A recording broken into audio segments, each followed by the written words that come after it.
시간 믿음 위에 자신을 세우라는 제목으로 같이 하나님 말씀 나누는 시간 갖겠습니다. 고대 이스라엘 사회에서 유다라는 이름은 굉장히 흔한 이름이었습니다. 오늘 우리가 읽은 성경이 유다서입니다. 어떤 분들은 아니 가롯 유다가 성경을 썼나? 또 이렇게 생각하시는 분이 있는데 물론 그것은 아닙니다. 당시에는 유다라는 이름이 너무너무 흔했지요. 우리가 잘 알다시피 예수님을 돈 몇 푼에 팔아먹은 가롯 유다가 있습니다. 아마 사탄 마귀도 형님하고 부를 만한 그런 사람이지요. 또 다른 유다가 있습니다. 예수님의 육신의 동생입니다. 친동생입니다. 이 유다는 초대교회의 유력한 지도자 가운데 한 사람이었습니다. 유다는 사도가 아님에도 불구하고 초대교회의 아주 힘있는 지도자가 된 이유는 단 한 가지였죠. 바로 유다가 예수님의 친동생이었기 때문입니다. 육신의 동생이었기 때문입니다.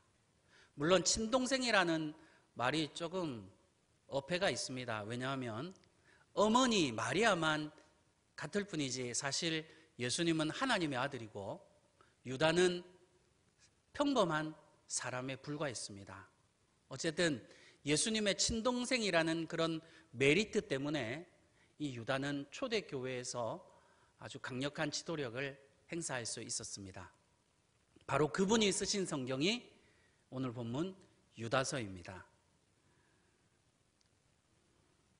문선명인을 잘 아실 겁니다. 이단 통일교를 만들었죠.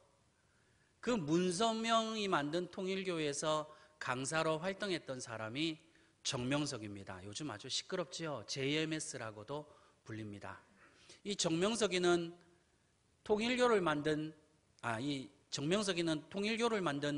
그 문선명이가 그 교리를 원리강론이라는 그 교리책이 있는데 거기에 있는 내용을 그대로 베껴서 30개론이라는 그 JMS 특유의 그 교리를 만들었지요. 거의 베끼다시피 했습니다. 유재열 장막성전이라는 이단이 있었습니다. 이 사람은 10대 후반에 이단을 창시했습니다. 그래서 수천 명이 유재열을 따라다녔습니다. 거기에 이만희가 있었습니다. 이만희가 거기 있다가 온 재산을 다 사기를 당하고 나와서 만든 것이 신천지입니다. 그러니까 이단이 이단을 낳고 또 그 이단이 또 다른 이단을 낳습니다. 줄줄이 소세지라고나 할까요? 이처럼 이단들은 사도들의 가르침을 따르지 않습니다. 교주의 가르침을 따르지요. 하지만 우리 정통교회는 어떻습니까? 사도들의 터 위에 세움받은 교회가 바로 우리 정통교회입니다. 에베소서 2장 20절 말씀입니다. 너희는 사도들과 선지자들의 터 위에 세우심을 입은 자라. 그래서 오늘 본문에서 유다는 말씀하시기를 사도들이 하신 말씀을 기억해야 한다. 오늘 본문 유다서 1장 17절을 보겠습니다. 사랑하는 자들아 너희는 우리 주 예수 그리스도의 사도들이 미리 한 말을 기억하라. 사도들은 예수님의 직계 제자입니다. 기독교 역사상 12명밖에 없습니다. 12명에서 그냥 딱 끝이 나버렸어요. 어떤 사람들은 자신들이 사도의 직분을 받았다라고 말하는 사람이 있습니다. 더 나아가서 내가 사도다라고 말하는 이들이 있는데 그들은 이단이라고 보시면 됩니다. 사도들은 12명밖에 없습니다. 사도직은 그러니까 그 12사도의 가르침을 정리한 것이 바로 사도신경입니다. 그래서 우리는 예배 때마다 사도신경을 고백하지요. 그것은 바로 우리가 사도들의 가르침에 우리가 순종하겠습니다. 우리가 그 말씀을 따르겠습니다 라는 고백입니다. 재밌는 사실이 있습니다. 이단들은 절대로 사도신경을 고백하지 않습니다. 하지만 우리 같은 정통교회는 예배 때마다 사도신경을 고백해야 합니다. 마귀가 역사하면 역사할수록 우리들은 사도들의 가르침에 더욱더 굳건히 서 있어야 합니다. 초대교회 당시 교회를 시끄럽게 하던 이단이 하나 있었습니다. 영지주의입니다. 아마 많이 들어보셨을 겁니다. 영지주의의 주장은 아주 간단합니다. 영은 거룩하고 육은 천하다. 그래서 영과 육은 완전히 분리되어 있다라고 했습니다. 이것을 이원론이라고 합니다. 하나님께서는 영과 육을 따로 분리해서 만들지 않으셨죠. 영과 육을 다 하나로 해서 우리를 만드셨거든요. 그런데 영지주의자들은 영과 육은 완전히 다른 것이라고 생각했습니다. 그래서 이 육신은 천한 것이기 때문에 육신적으로 아무리 죄를 지어도 거룩한 영에 영향을 줄 수 없다라고 했어요. 그래서 나중에는 그들이 어떤 주장을 했냐면 육신적으로는 어떠한 죄를 지어도 상관없다. 어차피 우리의 영만 구원받기 때문이다 라고 했습니다. 그래서 그들은 도덕의 가치를 부정했습니다. 이것을 도덕 폐기론이라고 합니다. 우리 기독교는 굉장히 도덕적인 종교죠. 한마디로 얘기해서 이 영지주의자들의 주장은 말장난입니다. 궤변이죠. 이런 영지주의자들이 초대교회에 들어와서 교회를 어지럽게 했습니다.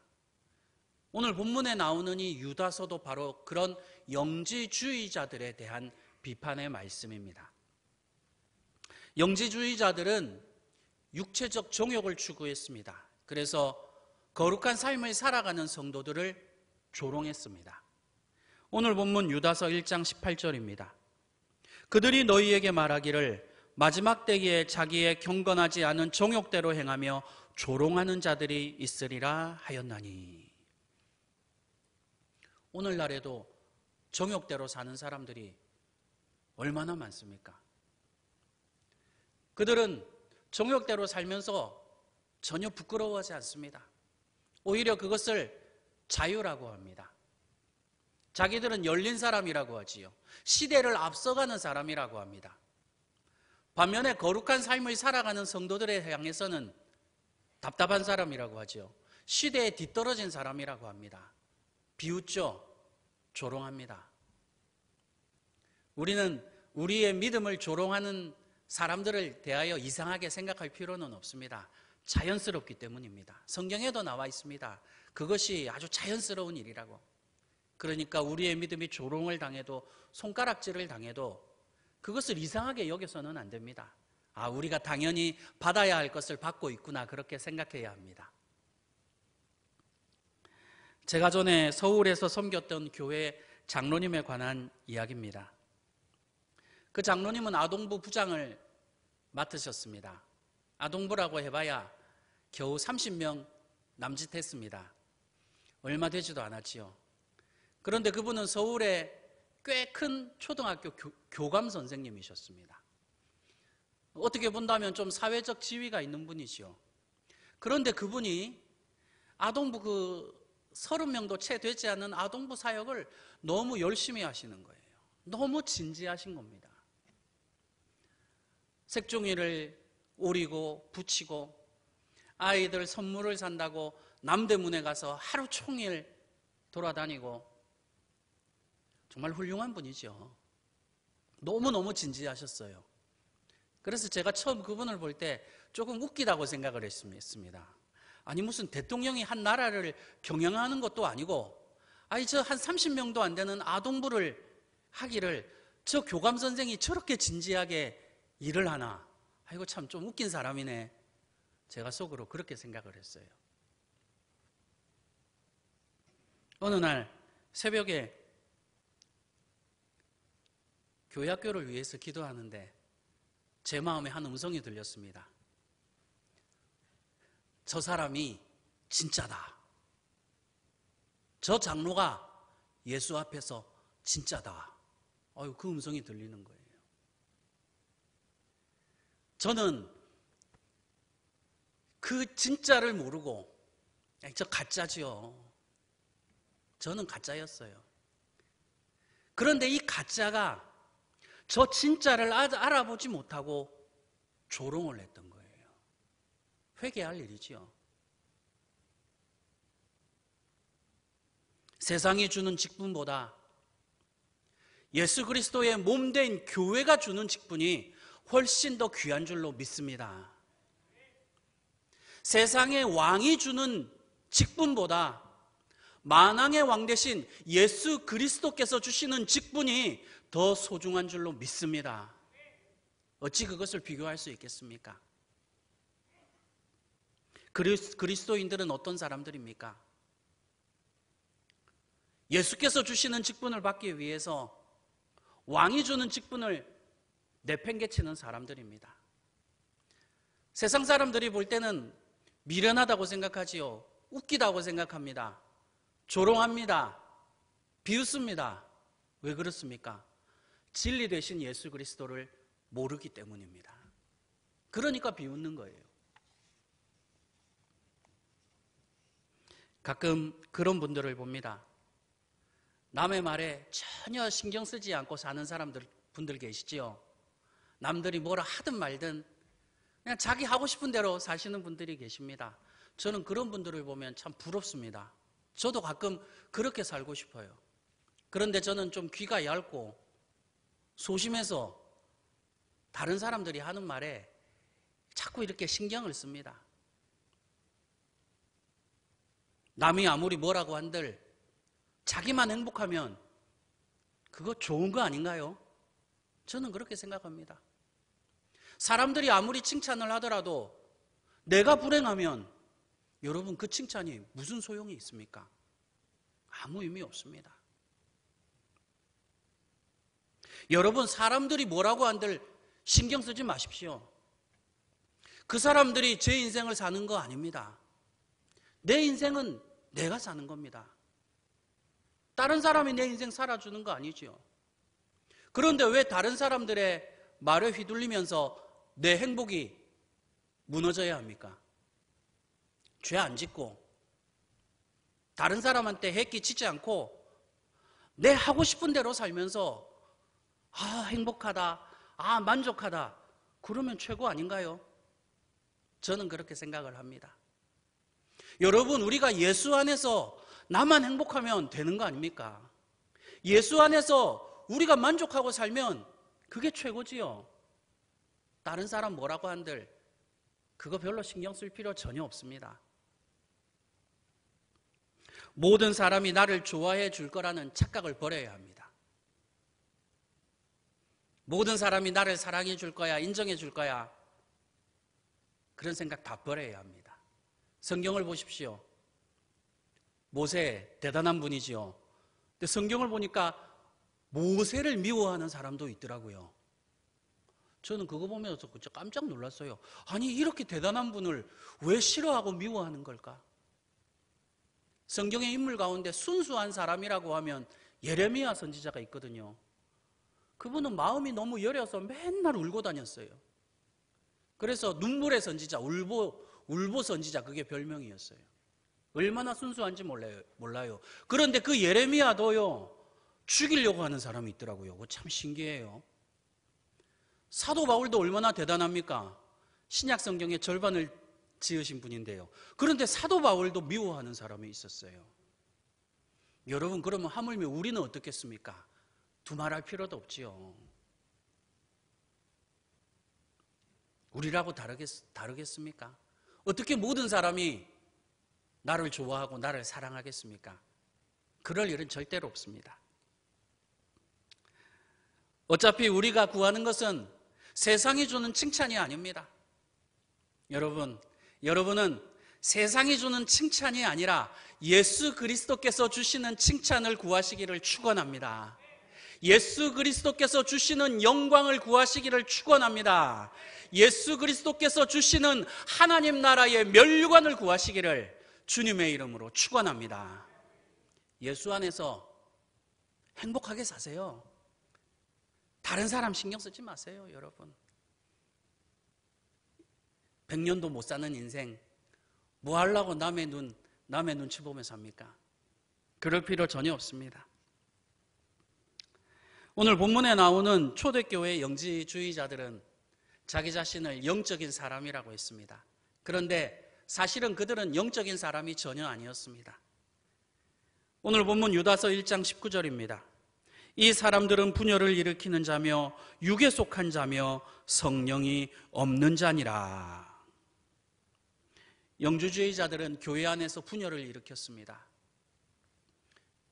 자신들은 영적이라고 했지만 육신적인 것을 좋아했어요. 돈을 좋아하고 물질을 좋아하고, 그리고 성령 하나님이 그들에게는 없었습니다. 내가 아무리 영적인 사람이라고 말해봤자 소용없는 거예요. 우리는 여기서 영적이다라는 말의 의미에 대해서 한번 생각해 보아야 합니다. 영적인 사람은 어떤 사람일까요?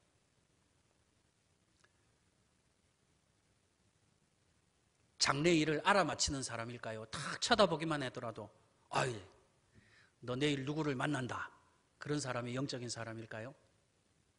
다른 사람의 눈만 쳐다보면 그 사람의 속마음을 꿰뚫어 보는 사람인가요? 아니면 손만 대도 사람들이 쓰러지는 그런 사람일까요?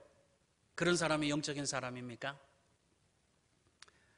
우리는 신비주의와 영적인 것을 구별해야 합니다. 기독교 안에는 신비주의적인 요소가 있기는 있습니다. 하지만 기독교는 신비주의가 아닙니다. 요한복음 2장에 나오는 기록입니다. 예수님께서 어머니 마리아와 함께 가나의 결혼잔치에 가셨습니다. 제자들도 함께 갔습니다. 마침 그 결혼식에 포도주가 떨어졌습니다. 결혼잔치에 포도주가 없으면 큰일이거든요. 어머니 마리아가 예수님께 말씀드렸습니다. 포도주가 다 떨어졌구나. 예수님께서 대답하셨습니다. 어머니, 그것이 나와 무슨 상관이 있습니까?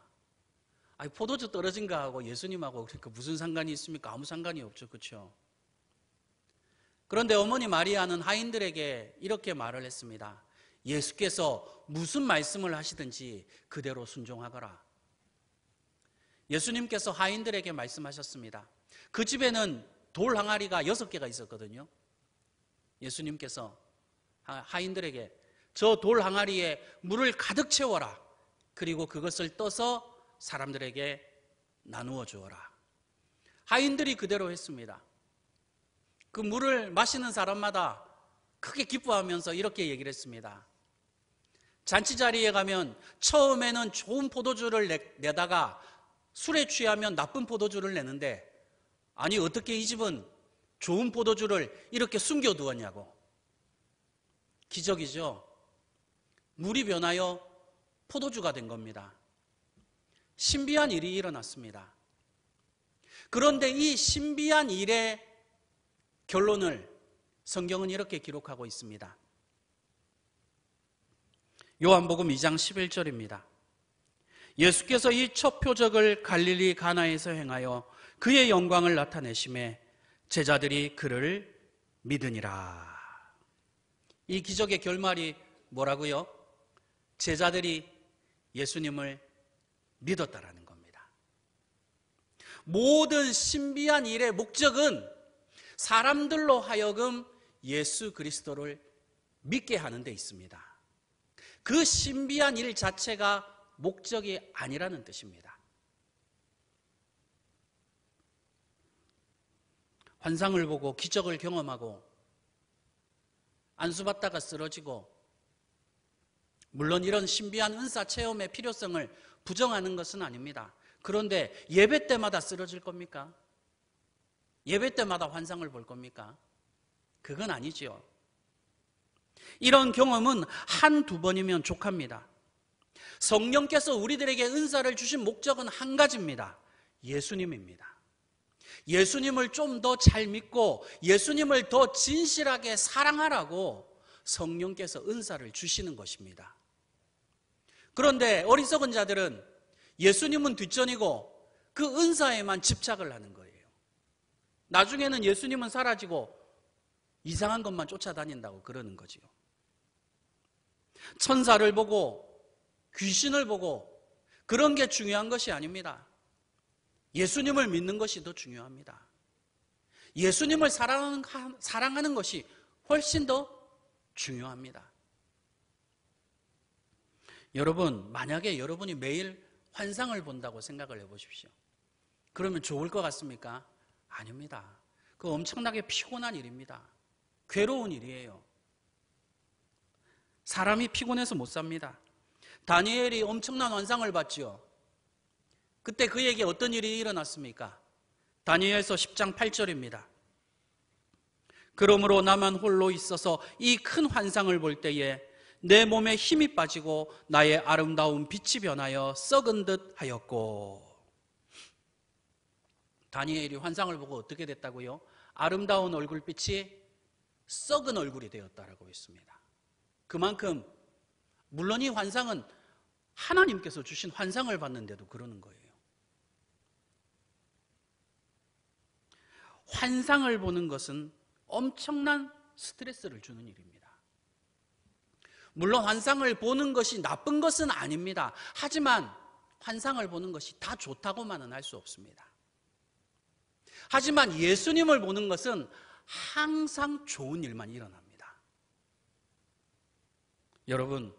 여러분은 환상을 바라보지 마시고 예수님을 바라보시기를 축원합니다.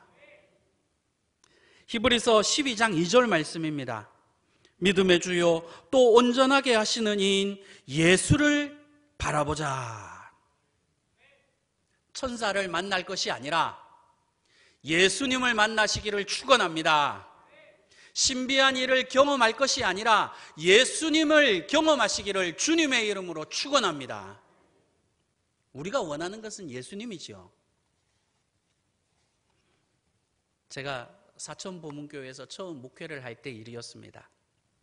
그때 한국 교회에서 신비주의적 영성운동이 한참 일어날 때였어요. 저도 사천보문교회에 있으면서 전도도 정말 열심히 하고 이렇게 해봐도 잘 안 되더라고요. 막 캔커피를 사서 거기다가 전도지를 붙여서 이렇게 고무줄로 엮어가지고 막 전도를 하고 다녔어요. 스님에게도 전도하고 저는 닥치는 대로 다 전도를 했습니다. 그런데도 안 되는 거예요. 목회적인 이 돌파구가 전혀 없었습니다. 그래서 저도 성령 운동을 한다는 분을 그때 막 쫓아다녔어요. 저도 그 목사님들처럼 환상을 보고 싶었습니다. 손만 대면 병이 낫고 눈만 감으면 환상이 보이고 살짝만 터치해도 막 쓰러지고 그러면 목회가 성공할 줄 알았어요. 그래서 그런 책들도 정말 많이 사서 보고 그런 목사님들 쫓아다니면서 안수해달라고 진짜 때도 써보고 그렇게 몇 년간 그런 신비주의적 영성운동을 쫓아다녔지만 남는 게 아무것도 없는 거예요. 마음이 너무 공허한 겁니다. 신비한 현상만 쫓아다니다가 보니까 예수님은 뒷전이에요. 그러니까 마음이 공허하지요. 영성운동에 참여하면 참여할수록 겸손해지기는커녕 제 자신이 점점 교만해졌습니다. 나는 이런 영적인 비밀을 아는데 너희는 영적인 비밀 모르지? 쥐뿔 아는 것도 아무것도 없었는데 제 마음에 그런 교만함이 싹트기 시작하는 거예요. 이제는 알지요. 기독교의 진정한 영성은 신비로운 현상에 있는 것이 아닙니다. 기독교의 영성은 거룩한 믿음 위에 자신을 세우는 것입니다. 오늘 본문 유다서 1장 20절입니다. 사랑하는 자들아 너희는 너희의 지극히 거룩한 믿음 위에 자신을 세우며. 이게 영성이죠. 하나님께서 기뻐하시는 사람은 어떤 사람일까요? 말 한마디로 하늘에서 불이 내려오게 하는 사람일까요? 손짓 하나로 죽은 자를 살리는 사람일까요? 대단한 일이죠. 그런데 그것도 인간의 입장에서 볼 때 대단한 일이지, 하나님 입장에서 보자면 그런 거는 아무것도 아니에요. 그렇죠? 하나님 입장에서 볼 때는 그냥 평범한 거예요. 하나님께서 진정으로 기뻐하시는 사람은 진실한 마음으로 예수님을 믿는 사람입니다. 예수를 믿는 믿음이 아니고서는 하나님을 기쁘시게 할 수 없기 때문이에요. 히브리서 11장 6절 말씀입니다. 믿음이 없이는 하나님을 기쁘시게 하지 못하나니. 바다를 가르고 온갖 기적을 행하고 죽은 자를 살리는 것이 하나님을 기쁘시게 하는 게 아닙니다. 예수 믿는 믿음이 하나님을 기쁘시게 만드는 거예요. 믿음이 아닌 것은 하나님께서 보실 때 아무 가치도 없습니다. 믿음으로 행하지 않는 것은요, 다 죄입니다. 로마서 14장 23절입니다. 믿음을 따라 하지 아니한 것은 다 죄니라. 그래서 오늘 본문은 거룩한 믿음 위에 자신을 세우라고 말씀하신 겁니다. 오늘 본문 유다서 1장 21절을 보겠습니다. 하나님의 사랑 안에서 자신을 지키며. 하나님의 사랑이 우리를 지켜주시는 줄로 믿습니다. 너무 감동적인 말씀 아닙니까? 하나님의 사랑이 우리를 지키신대요. 이것보다 더 아름다운 표현이 어디 있습니까? 우리에게 진짜 필요한 것은 하나님 사랑이죠. 며칠 전 서울시 도봉구 아파트에서 일어난 사건입니다. 3층에서 누가 불을 냈어요. 근데 문제는 4층에 가족이 살고 있었어요. 이 아버지가 7개월 된 아기를 안고 뛰어내렸습니다. 4층에서. 아버지는 떨어지면서 뒤로 넘어졌는데 그냥 머리가 깨져서 그 자리에서 죽었어요. 근데 아기는 하나도 안 다친 거예요. 저는 그 기사를 보고 두 가지 마음이 들었습니다. 첫째는 마음이 너무 아팠어요. 그 가족들이 사랑하는 아버지를 잃은 아픔이 얼마나 클까? 둘째는 사랑의 힘을 느꼈습니다. 아버지의 사랑이 딸을 살린 거죠. 여러분, 사랑에는요 엄청난 힘이 있습니다. 세상을 변화시키는 것은 전쟁이 아닙니다. 사랑이죠. 예수님께서는 힘으로 능력으로 이 세상을 변화시키지 않으셨습니다. 십자가의 사랑으로 세상을 변화시키셨죠. 하나님 아버지의 사랑이 여러분을 지켜주시는 줄로 믿습니다. 오늘 본문 유다서 1장 21절 다시 한번 보겠습니다. 하나님의 사랑 안에서 자신을 지키며. 하나님께서 여러분을 지켜주시는 이유가 무엇입니까? 여러분을 사랑하시기 때문입니다. 사랑이 얼마나 큰 힘이 있는 줄 아십니까? 사람이요, 어떤 대상에 사랑에 빠지면요, 그 대상을 위해서 자기 목숨까지도 버립니다. 최고은이라는 영화 감독이 영화 시나리오를 만들다가 굶어 죽었어요. 영화를 사랑했기 때문이에요. 권투 선수 김두구 선수 아실 겁니다. 맨시 레인인가 그 권투 선수랑 권투를 하다가 돌아가셨어요. 권투를 사랑했기 때문이에요. 사도 베드로는 예수님을 전하다가 십자가에 거꾸로 못 박혀 죽으셨습니다. 예수님을 사랑했기 때문이에요. 예수님께서는 우리를 위해서 십자가에 못 박혀 피 흘려 죽으셨습니다. 여러분을 사랑하셨기 때문이에요. 누군가와 사랑에 빠지면요, 그 대상을 위해서 생명까지도 버리게 하는 것이 사랑의 힘입니다. 우리가 도대체 뭐라고? 예수님께서 굳이 꼭 그렇게까지 하실 필요가 있으셨을까? 예수님께서 꼭 그렇게까지 생명을 버리시면서까지 사랑하실 필요가 있으셨을까? 여러분을 향한 하나님의 사랑이 이렇게 위대합니다. 여러분을 향한 예수님의 긍휼이 이렇게 대단해요. 누가 여러분을 위해서 목숨을 버릴 사람이 어디 있습니까? 누가 감히 예수님의 사랑에 대해서 논할 수 있겠습니까? 누가 감히 예수님의 긍휼에 대해서 평할 수 있겠습니까? 오늘 본문 유다서 1장 21절, 하나님의 사랑 안에서 자신을 지키며 영생에 이르도록 우리 주 예수 그리스도의 긍휼을 기다리라. 예수 그리스도의 긍휼을 기다리십시오. 예수 그리스도의 사랑을 기다리시기를 축원합니다. 말씀을 정리하고 마치겠습니다. 기독교는 사도들의 가르침 위에 세워졌습니다.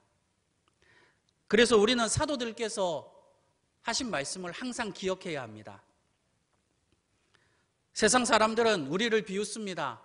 조롱합니다. 어리석다고 합니다. 미련하다고 합니다. 하지만 우리는 세상 사람들 조롱에 신경 쓸 필요 없습니다. 예수님 안에서 행복하게 살면 그게 최고입니다. 우리는 믿음 위에 우리 자신을 세워야 합니다. 하나님의 사랑이 여러분을 지켜주실 것입니다. 이러한 은혜가 여러분 가운데 충만하시기를 주님의 이름으로 간절히 축원합니다. 기도하겠습니다.